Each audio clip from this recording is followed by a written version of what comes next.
En cette magnifique journée du mardi 3 septembre 2024, j'ai eu l'immense plaisir d'accueillir plus de 800 personnes de ma commune de Froideville. Il s'agissait d'invités officiels qui représentaient les autorités exécutives, législatives et judiciaires de notre canton.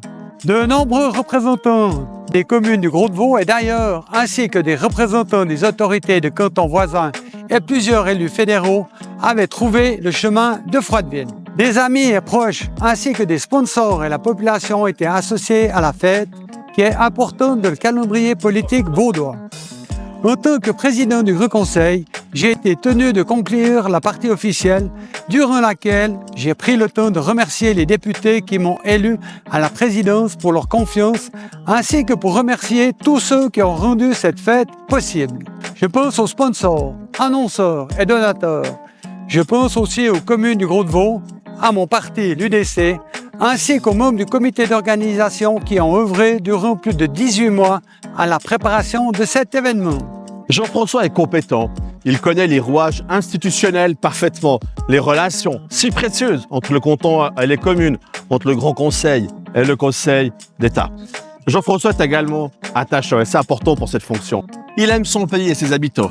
Il faut aimer les gens et aimer les traditions. Il faut aimer son canton et aimer l'histoire de son canton pour avoir véritablement du plaisir à en être le premier citoyen du Rohannan.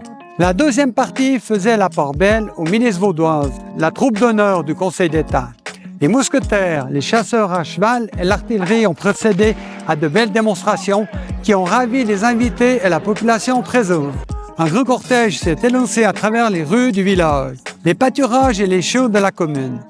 Les écoles de Froideville ont été associées et ont défilé avec les invités et les officiels.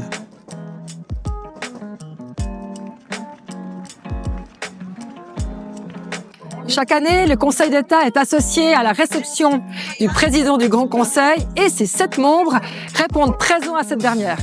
En particulier, la présidente ou le président du Conseil d'État est tenu de prononcer un discours à cette occasion. La bonne relation entre le Parlement et le gouvernement est essentielle au fonctionnement de nos institutions démocratiques. En tant que présidente du Conseil d'État, il m'arrive de devoir traiter des affaires avec le président du Grand Conseil.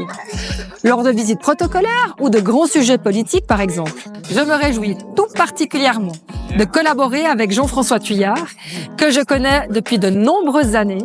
Au nom du Conseil d'État, je souhaite à Jean-François Thuillard une fructueuse et heureuse année à la présidence du Grand Conseil.